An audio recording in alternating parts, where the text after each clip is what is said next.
juntar hoje? Podemos sentar a igreja. Passa álcool na mão das crianças, ao entrar na sala, é isso.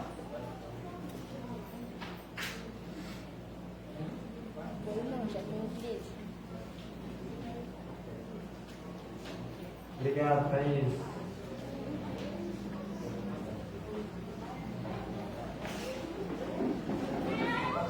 Graças a Deus, irmãos, que ainda temos a liberdade de cultuar a Deus. Temos a liberdade de cultuar a Deus. Nos próximos 2 domingos não teremos o culto presencial. João, Lucimária, que também estão nos visitando, sejam bem-vindos novamente. Mas teremos o culto online, tá bem? Faremos o culto online às 19h30, não 18h30 como hoje, né? Estamos numa situação especial, mas às 19h30. Para quem está nos acompanhando aí em casa também pelo Face, seja bem-vindo. Deus fale com você nesta noite, Deus fale conosco. Irmãos queridos, abram as suas Bíblias, palavra do Senhor, Lucas 17. Vamos ter a projeção? Lucas 17.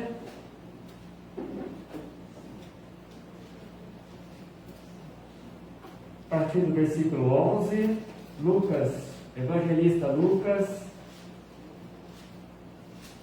17, quarto livro do Novo Testamento. A partir do verso 11 diz assim: dirigindo-se a Jerusalém, Jesus chegou à fronteira entre a Galileia e Samaria. Ao entrar no povoado dali, 10 leprosos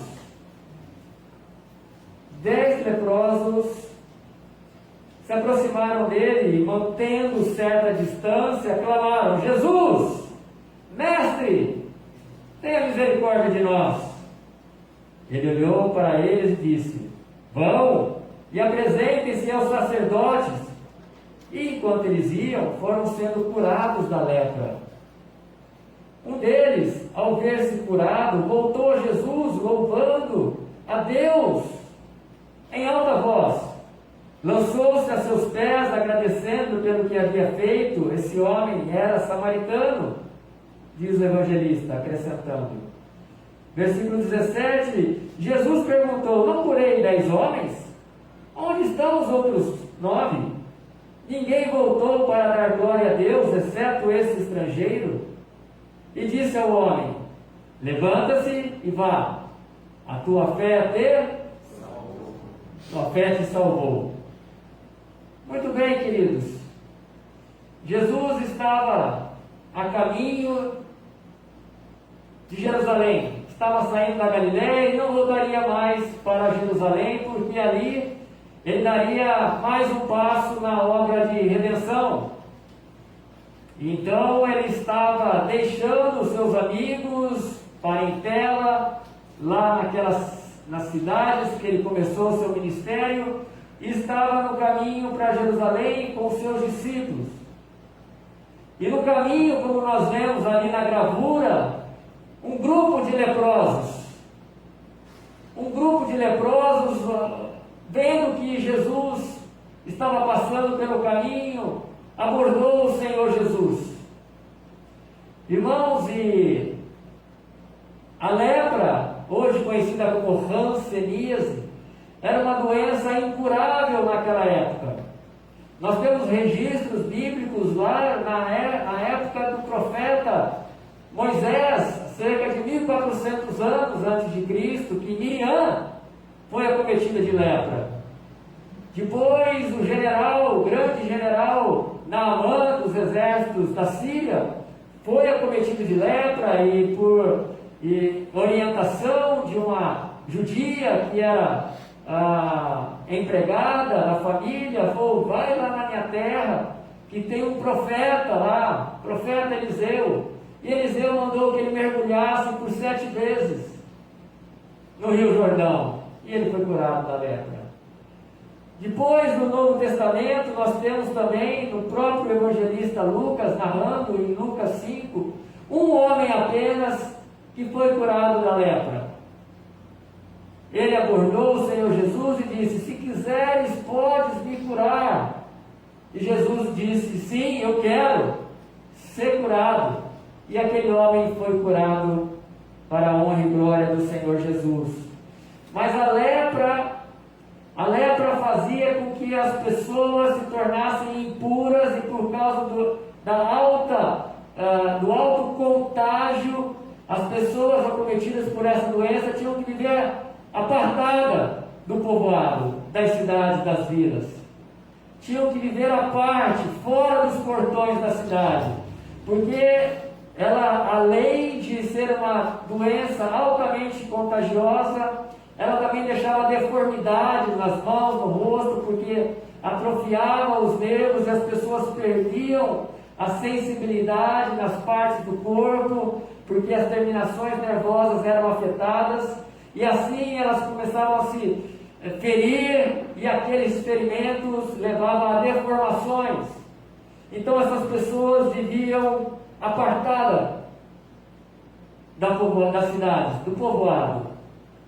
E como nós vemos na gravura, aqueles leprosos estavam a certa distância, que nem diz o versículo 13. Mantenha a sua Bíblia aberta, porque hoje nós teremos um sermão expositivo e eu quero acompanhar com você, quero que você acompanhe comigo, passo a passo desses versículos. Eles estavam mantendo certa distância, porque era isso que previa a lepra, os leprosos. E eu fico a pensar, irmãos, nós que somos sãos fisicamente, que somos sadios, eu fico a pensar que nós podemos também estar em nossa espiritualidade, mantendo certa distância do Senhor. Nós podemos estar, embora bem fisicamente, saudáveis na nossa emoção, podemos estar olhando como os leprosos Jesus Cristo a certa distância. Nós não temos tido a experiência como Jó teve de andar com o Senhor. E nós temos essa possibilidade. Nós não precisamos ser acometidos de nenhuma enfermidade ou nos envolvermos em alguma tragédia para estarmos andando com o Senhor. Então eu e você podemos estar sofrendo não de uma lepra, de uma doença física, mas de uma lepra espiritual, e essa lepra espiritual tem nome, se chama pecado. Pecado.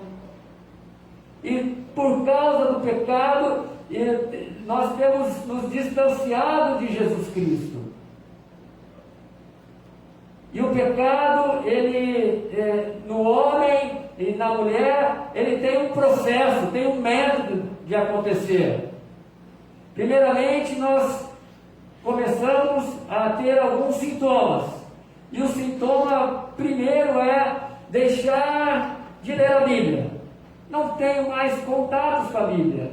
É o primeiro sintoma de uma lepra, de eu estar acometido de uma lepra espiritual. O pecado que está me afligindo, então eu começo a deixar de ler a palavra. Um outro sintoma conhecido é eu deixo de orar. Se eu estou mantendo certa distância, cada vez mais eu vou me distanciando do Mestre. E depois eu deixo de, um outro sintoma, eu deixo de me comunicar com as pessoas cristãs, com outros discípulos e discípulas de Cristo. Até o ponto de deixar de frequentar a igreja. Creio que todos nós conhecemos muito bem a história de pessoas conhecidas que foram acometidas por essa lepra espiritual. Até o ponto de nos tornarmos, de nos distanciarmos de Deus e nos afastarmos completamente de Deus. Nos tornarmos inimigos de Deus. Tiago fala no capítulo 4, versículo 4, ele traz uma grande admoestação para todos aqueles que leem a palavra, a sua carta. uma carta universal. E ele começa com um vocativo muito grave, chamando adúlteros. Adúlteros, vocês não sabem que a amizade com o mundo é inimizade com Deus? Quem quer ser amigo do mundo, faz-se inimigo de Deus. E ele chamou as pessoas que estão sendo amigas do mundo como algo que fosse comparável ao adultério com o Senhor. Então o mundo e seus pecados, a sua carnalidade, concorre com o nosso amor, com a nossa devoção, com a nossa adoração a Deus.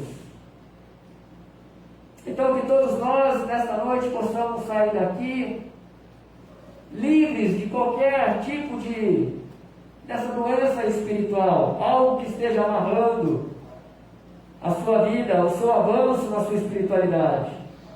Mas no versículo 13, o texto também diz que eles clamaram, eles estavam a certa distância e eles clamaram: Jesus, Mestre, tenha misericórdia de nós. Jesus, Mestre, tenha misericórdia de nós. Quando nós vamos lá no original grego buscar o significado dessa palavra mestre, é mais do que professor, é mais do que rabi. Eles não estavam mencionando, vendo Jesus como um professor ali, mas eles estavam olhando Jesus como um dos significados, é que quem tem autoridade. Jesus como o comandante supremo, esse é um dos outros significados no original. Porque eles sabiam da fama de Jesus, que Jesus tinha autoridade e poder para curar.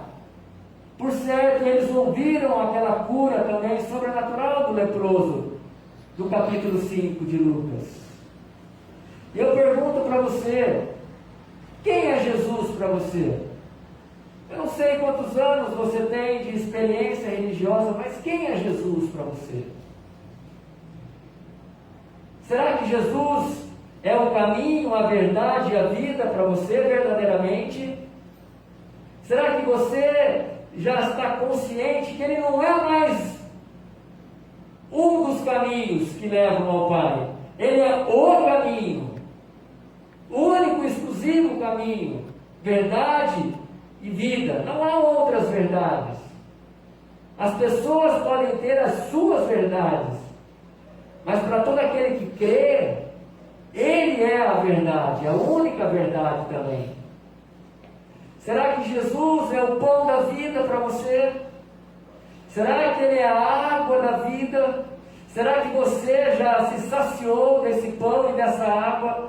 Será que você tem ido buscar, como a Eliana falou naquele momento de ansiedade, foi buscar direto na fonte, foi se alimentar, foi beber, foi se saciar e encontrou respostas para o seu ser? Será que Jesus é essa realidade na sua vida? Não é mais somente um homem sábio, que os historiadores dizem que foi um homem sábio que passou pela terra, como os muçulmanos dizem que Jesus realmente foi um profeta. Será que você encara somente Jesus como um profeta? Ou será que nossos amigos espíritas encaram Jesus como mais um espírito de luz, um homem que alcançou todas aí as suas reencarnações, alcançou a sua máxima perfeição?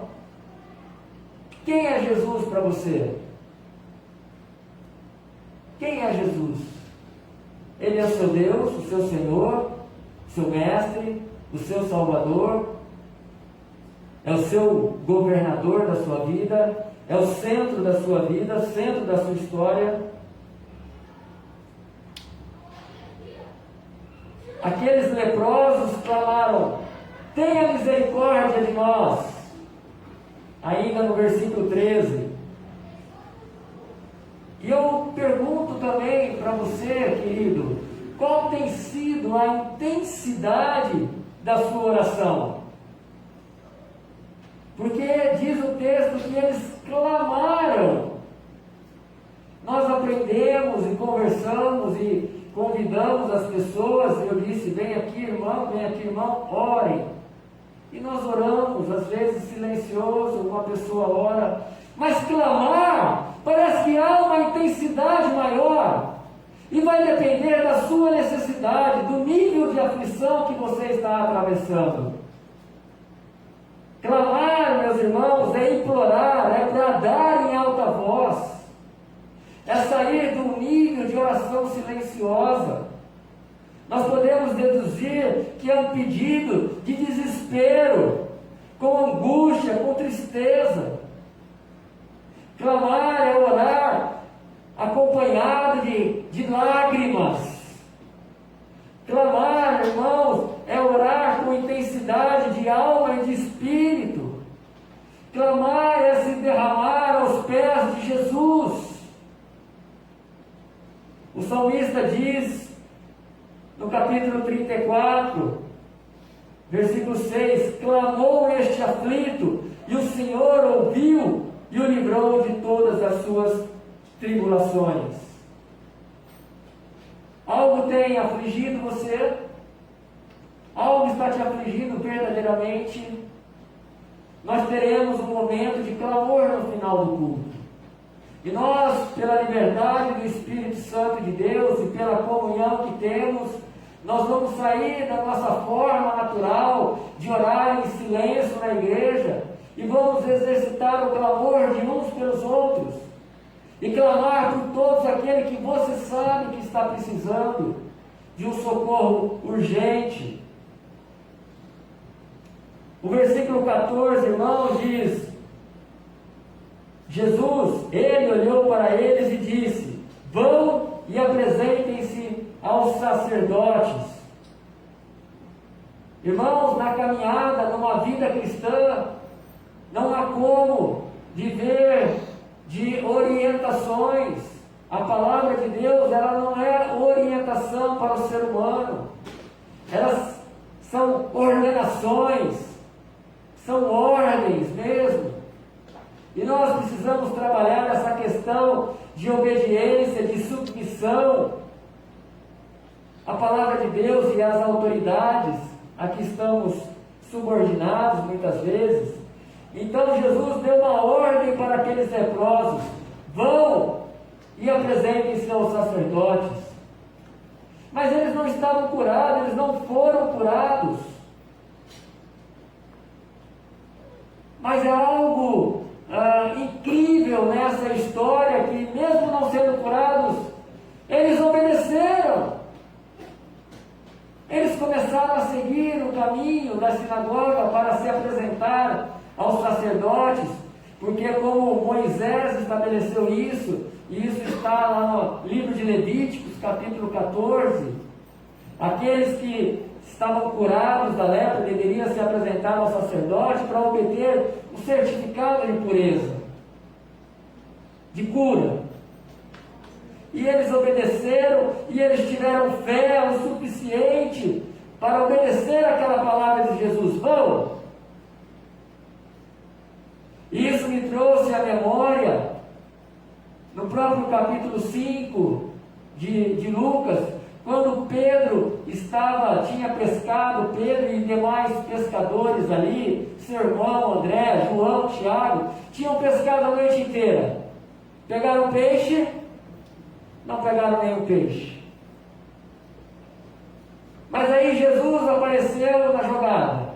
Jesus falou: olha, pega os seus barcos e vão mais para as águas profundas. Joga a rede. Pedro poderia ter falado: mas Jesus, nós estamos extasiados, estamos cansados. Eu trabalhei a noite inteira, Jesus. E nós não pegamos nada. Agora o senhor vem e fala para jogar. Não tem peixe nesse mar nesse dia. Os peixes não estão aqui. Hoje não é dia de pesca, Senhor. Mas Pedro respondeu o seguinte: mestre, e essa palavra é a mesma que os leprosos se referiram, da mesma forma: mestre, havendo trabalhado a noite toda, nada apanhamos, mas sob a tua palavra lançarei as redes. Mas sob a tua palavra lançarei as redes. Irmãos, muitas vezes nos falta fé e obediência na nossa jornada cristã. E isso é algo que nós temos que vigiar constantemente. Porque eu e você somos bombardeados diariamente para nos sermos apáticos, frios, mornos na nossa fé. Porque se eu não for trabalhar, eu não trago dinheiro para casa. Se eu não cuidar, as pessoas vão se perder. Se eu não estiver presente, isso não vai acontecer. Se eu não controlar as finanças, isso não vai virar. Então nós vamos colocando o eu, e vamos cada vez mais mantendo Jesus à distância.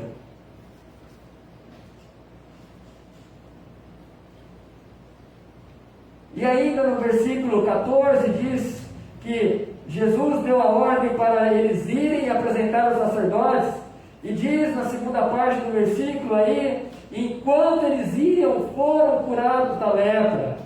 Enquanto eles iam, foram curados da lepra. Aleluia. Deus está querendo nos ensinar mais algumas coisas aqui, irmãos. Ele está querendo nos ensinar que Deus é o Deus que age no processo da vida, no curso diário da vida. Deus é Deus de milagres, não é? Mas o milagre perto de um universo é 1% do modus operandi de Jesus. E esse 1% é quando a situação está difícil, é quando você abre a despensa e não tem o que comer, é quando você é abatido por uma enfermidade. Isso é 1%. Como nós dissemos a semana passada, nós falamos sobre a grande comissão. Lembram-se disso? Que Jesus deu a ordem para fazer discípulos. Quando? Na caminhada do dia a dia.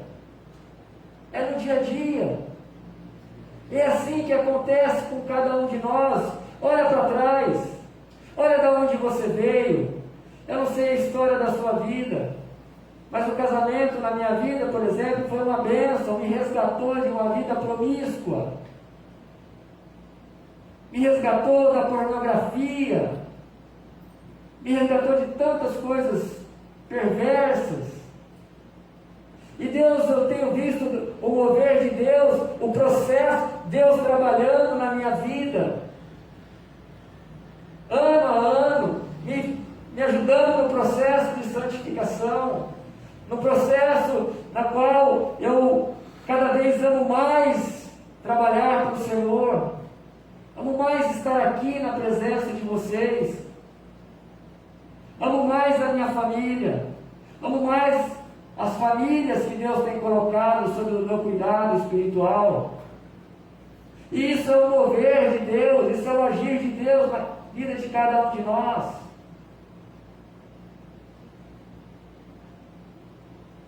Essa é a forma de trabalhar no Senhor. E outra coisa interessante nesse versículo é que eles foram curados juntos. Jesus não foi pego de surpresa. Jesus sabia que somente um voltaria para agradecer, não é mesmo? Mas Jesus estava explicando e querendo trazer ensinamento para a sua igreja, para as famílias.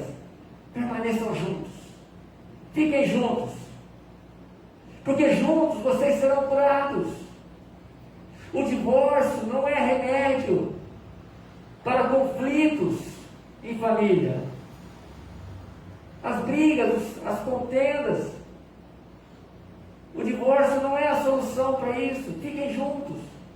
Ah, mas aquele irmão, eu não vou com o jeito dele. O meu santo não bate com o santo dele. Irmão, quem disse isso? Onde é que está escrito que o teu santo tem que bater com o santo dele? Teu temperamento, né? Querendo dizer, teu gênio, teu temperamento.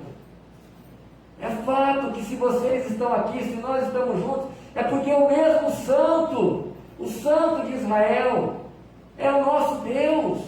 E juntos nós seremos curados. Juntos eu vou entender e vou aceitar e vou amar o meu irmão como ele é. Porque assim como eu sou, Deus me ama. E assim como você nós todos tínhamos a lepra espiritual, Jesus nos resgatou desse jeito. Ele nos ama como nós somos.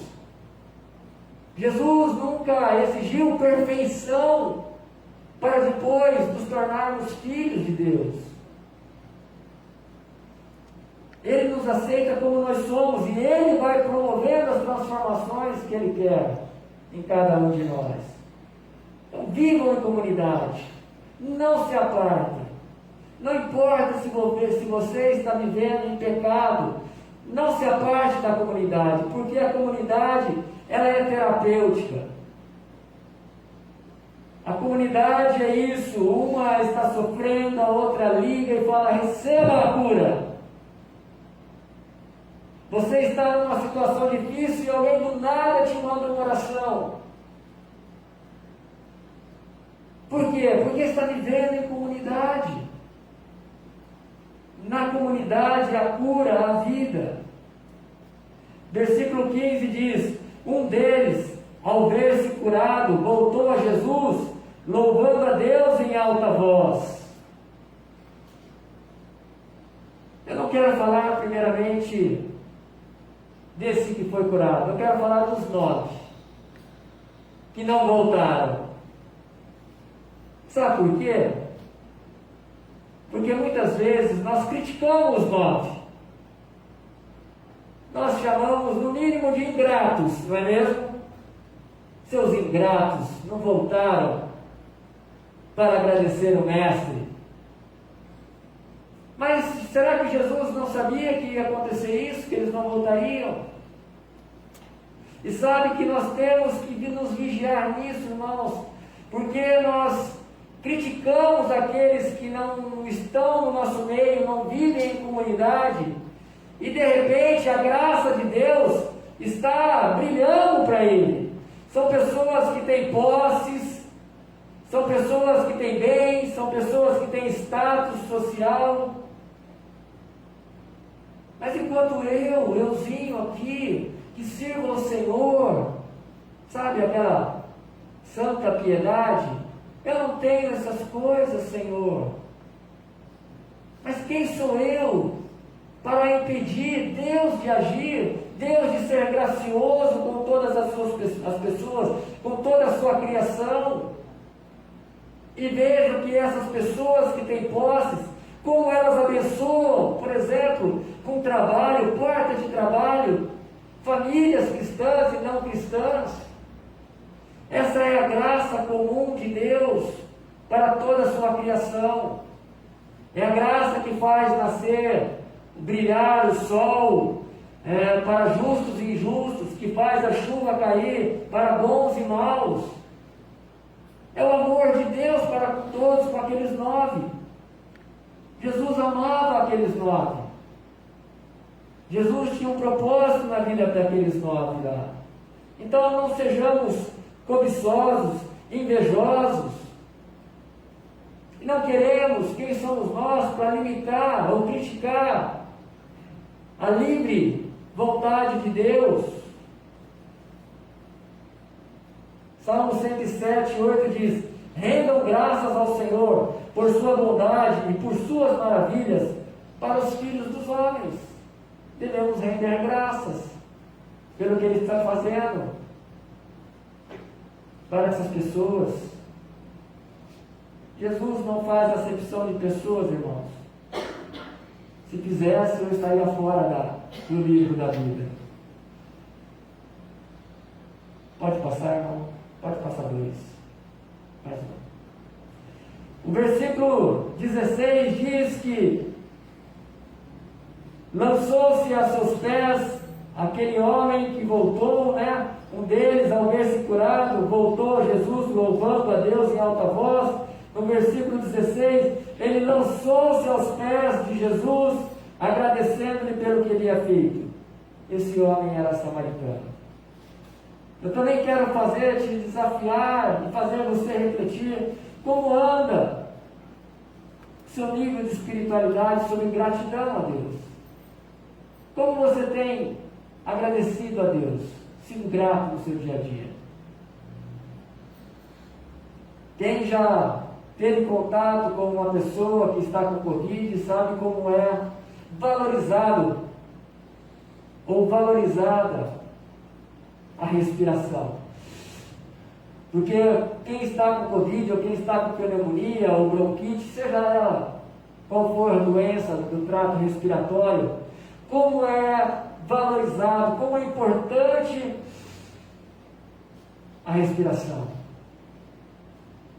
E será que nós temos vivenciado uma vida de dádivas, de bênçãos diárias e temos nos esquecido de ter uma vida grata a Deus? Será? Será que isso está no automático e a gente negligencia a gratidão a Deus? Acha que por nós sermos filhos é mais do que obrigação desse Deus nos dar todas as coisas? Com que frequência, irmão e irmã, nós deixamos de dar o devido valor às bênçãos do Senhor e nos esquecemos de agradecer-lhe? Muitas vezes nós gostamos de desfrutar das dádivas, mas nos esquecemos de agradecer ao doador, não é verdade? De vez em quando eu brinco dizendo que eu deveria andar de joelhos, tanto grato que eu sou a Deus. Aquele samaritano, irmãos, ele exclamou glória a Deus e prostou-se aos pés de Jesus e lhe agradeceu. O mais lógico seria ele ter ido ao templo com os 9, não é mesmo? Ele iria ao templo, obteria o seu certificado de pureza e aí sim voltaria. Mas não, ele não fez isso. Ele preferiu se dirigir a Jesus e se prostrando, adorou a Deus. Sabe que isso me ensina, irmãos, e eu quero passar isso para você, é que ele não estava preocupado com o julgamento dos homens, dos religiosos. Ele não estava preocupado com isso, ele teve a certeza, a convicção de que Jesus havia feito um milagre, e isso era mais do que suficiente para ele. E com o seu coração agradecido, com o seu coração devoto, devotado a Jesus, ele voltou, ele não quis ir ver o sacerdote, porque ele queria investir no seu relacionamento com Jesus.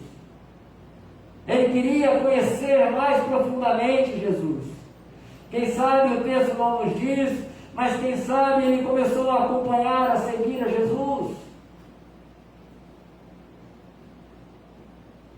Ao invés de ir ao sacerdote, aquele samaritano, ele se tornou um sacerdote e fez aos pés do Senhor Jesus o seu altar. Aonde está o seu altar, irmão? Aonde está o seu coração? Aonde você tem se dobrado? Aonde está a sua dependência? Aonde está o seu coração? Porque aonde está o seu coração, aí vai estar o seu altar. Não há altar melhor do que o altar aos pés de Jesus, como fez aquele samaritano. Versículo 17, Jesus perguntou: não curei 10 homens? Onde estão os outros 9? Ninguém voltou para dar glória a Deus, exceto esse estrangeiro. Eu entendo aqui que Jesus estava querendo ser didático, já mostrando para as pessoas que aquele era um homem estrangeiro, um samaritano. Jesus estava rompendo paradigmas da religiosidade reinante da época, dos hipócritas fariseus. e aquele era um samaritano, e o samaritano era considerado pelos judeus impuros, já haviam se separado há muito tempo dos hebreus. E o versículo 19 nos diz assim: e disse ao homem: levante-se e vá, sua fé o salvou. Quando voltou para Jesus, aquele homem recebeu mais do que uma cura física. Ele recebeu o perdão dos seus pecados. Ele recebeu um presente maior que qualquer um de nós aqui pode ansiar na vida, que é o presente da salvação em Cristo Jesus. Irmãos, a medicina pode prolongar aí nossas vidas até 80, 90, quem sabe 100 anos. É um dos alvos do nosso irmão João Paulo, bater a casa dos 100. Mas eu digo para você e pergunto: o que são 100 anos perto de uma vida eterna? Não é nada, não é nada. Por isso eu exorto você, para que você esteja seguindo esse caminho de Jesus. Ele é estreito, não é largo, ele não é fácil, mas é o caminho que leva à salvação. Sabe, queridos,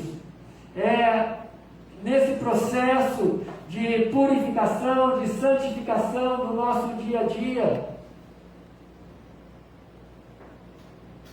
ele não é fácil para ninguém,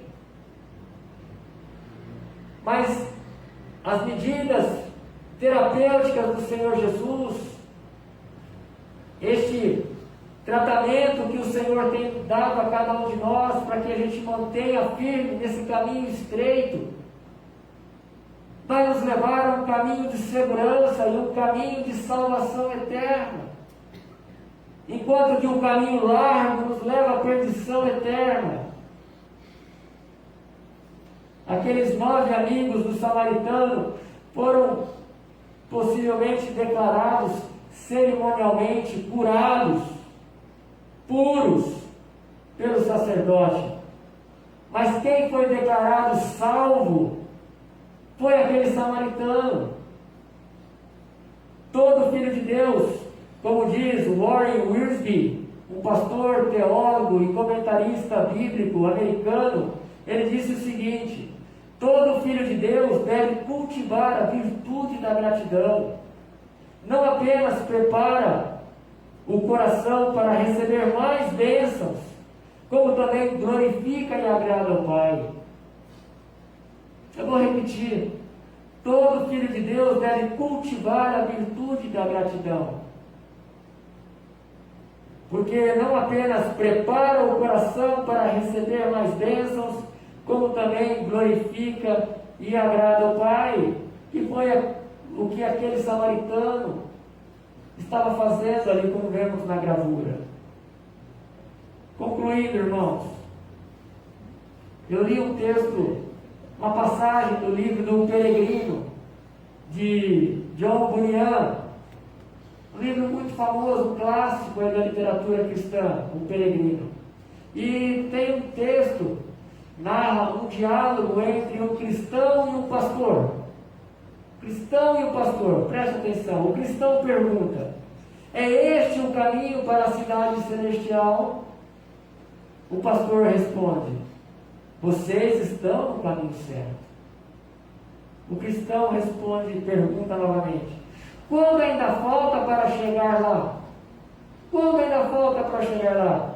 O pastor responde: muito se tratando de qualquer pessoa. Muito se tratando de qualquer pessoa. Mas muito pouco para os que de fato chegarão. Muito pouco, falta pouco. Irmãos, falta pouco. Falta pouco para o nosso encontro pessoal com o Senhor Jesus, seja nas alturas, seja na cidade celestial, falta pouco. Por isso vale a pena todo o sacrifício de louvor, de adoração a Deus, de nós nos separarmos das coisas desse mundo, de não adulterarmos com contra o nosso Deus, de deixarmos toda a carnalidade, todos os sistemas desse mundo, porque falta pouco para o nosso encontro pessoal com o Senhor. Irmãos, eu creio que essa igreja está no caminho certo. Amém? Amém. Eu creio por causa do mover de Deus, das coisas que vem acontecendo aqui nos últimos meses. E eu creio também que você está no caminho certo, porque você faz parte dessa igreja. Amém? O caminho de querer um relacionamento estreito, íntimo e profundo com Jesus. Esse é o seu caminho? Essa é a sua intenção? Mais do que intenção, irmãos, e eu vou repetir uma frase que eu coloquei semana passada. Sabe, nós entendemos muito bem isso nessa noite. Eu entendi que eu tenho que ficar mais próximo de Deus. Eu entendi que eu tenho que orar com intensidade, buscar mais a Deus. Eu entendi que eu tenho que ter um coração agradecido a Deus. Eu entendi que eu tenho que fazer do Senhor Jesus o meu maior e mais perfeito e melhor altar. Eu entendi. Mas não basta entender. Não basta ter a intenção. Não basta você falar boa palavra, pastor. Não basta você sentir. Sabe por quê? Porque você é aquilo que você faz. Eu e você seremos julgados um dia pelo que nós fizemos. Ou nos omitimos, deixamos de fazer. Por isso falta pouco. Não desanime, persevere, deixe para trás as coisas velhas. Elas se passaram, tudo se fez novo. Deixe aquilo que não agrada a Deus. Falta pouco. Clame a Jesus, busque-o, invoque-o, enquanto você pode achá-lo. Amém? Falta pouco, irmão. Falta pouco. Tenha bom ânimo, disse Jesus. Tenha bom ânimo. Nesse mundo é fato que nós teremos aflições, mas tenha bom ânimo. Estejam cada vez mais buscando esse Jesus, não somente pelas bênçãos que Ele pode te dar, mas pelo fato de Ele ser o seu mestre, o seu Senhor, o seu Deus. Falta pouco. Vale a pena. E juntos um dia estaremos face a face com esse mestre. E poderemos adorá-lo pessoalmente. Feche os teus olhos. Eu quero que você agora responda ao Senhor. Se houver necessidade de confissão de pecados, confesse ao Senhor. Não confesse somente práticas pecaminosas. Confesse a sua natureza pecaminosa. Por mais que você tenha tentado se manter nesse caminho estreito, você muitas vezes não consegue. O Senhor te entende. O Senhor entende também que você está desejoso por continuar no caminho estreito. Apesar de você cair, mas você quer permanecer nesse caminho estreito. Persevere. Responda ao Senhor. Fale com Ele agora.